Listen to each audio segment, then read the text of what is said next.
When the Most High created the heavens and the earth, after he completed each step, he declared that what he made was good.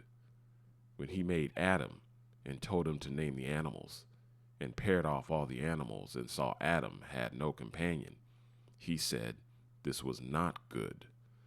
The writer of the Proverbs told us in their wisdom, "He who finds a wife finds a good thing." When we talk about someone being a good person, we tend to refer to them as being nice, kind, generous, friendly, and so on. All of these traits can be considered good things, but do they truly determine if you're a good person? Why is it good to be nice, kind, generous, and friendly? Because these are valuable things to other people. These traits are some of the traits that help build relationships. This is what makes them good traits.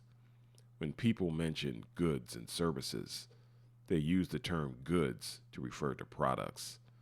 You may have heard the term goodly tree. This refers to a tree which has a lot of fruit on it. Even trees that don't produce fruit give us oxygen to breathe. Everything made by the hand of the Most High is something which provides some form of benefit for the environment. The crab and the lobster, which is unlawful for Israelites to eat, sanitize the waters by what they eat at the bottom of the sea. You may be someone who people think is nice. You don't get into trouble, and you get along with everyone. So that would make you a good person. Or does it?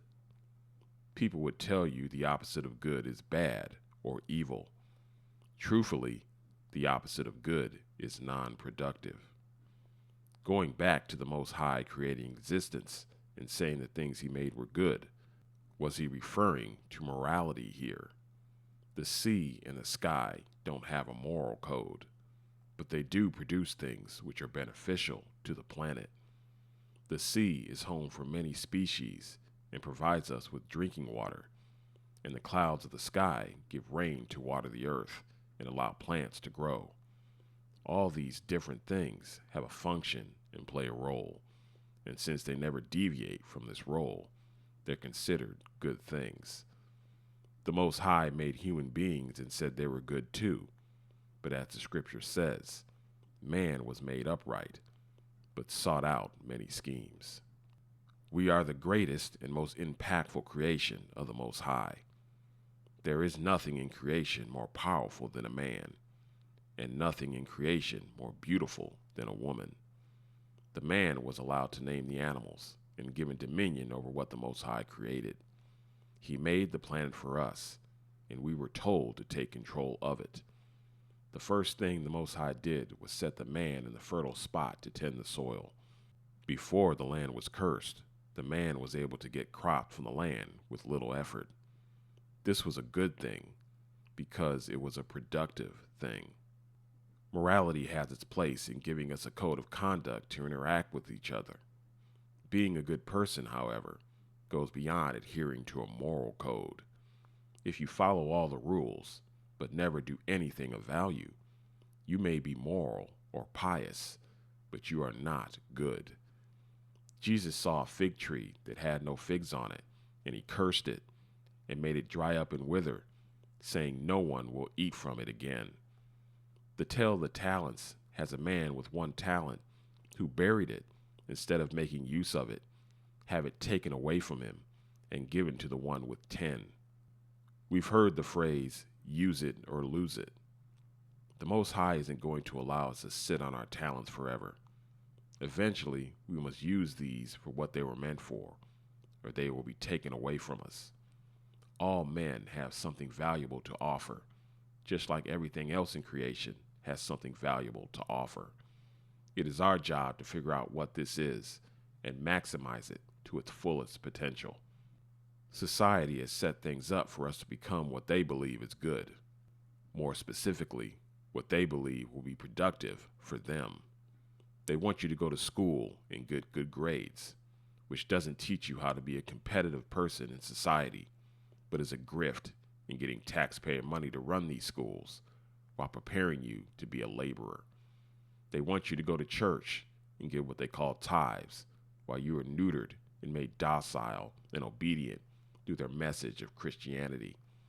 They want you to go to college and get a degree, which is yet another grift in having you in lifelong debt, chasing a degree you don't need, all to potentially land a job which may or may not give you the financial security and freedom you seek. The system has monetized your entire life, and you're just a passenger being led. In the end, you end up being a cog in someone else's machine. You can either be useful or you can be used. You can use the system to your advantage or let the system use you to its advantage. What you decide will determine how good of a person you truly are. All the things the Most High made were determined to be good because of what they were able to produce. Morality had nothing to do with it. Christianity teaches our people to be good people by being harmless, passive, law-abiding, and God-fearing people. What they don't tell you is being like this will make you useless, or rather, no good. When you watch movies like The Butler and The Help, these movies are aimed at our people to encourage them to accept and revere the position of servitude. We are never supposed to desire true freedom or to exercise power, as Christianity tells us these things are evil. We were meant to be under the authority of society and to disregard our own ambitions in favor of everyone else's.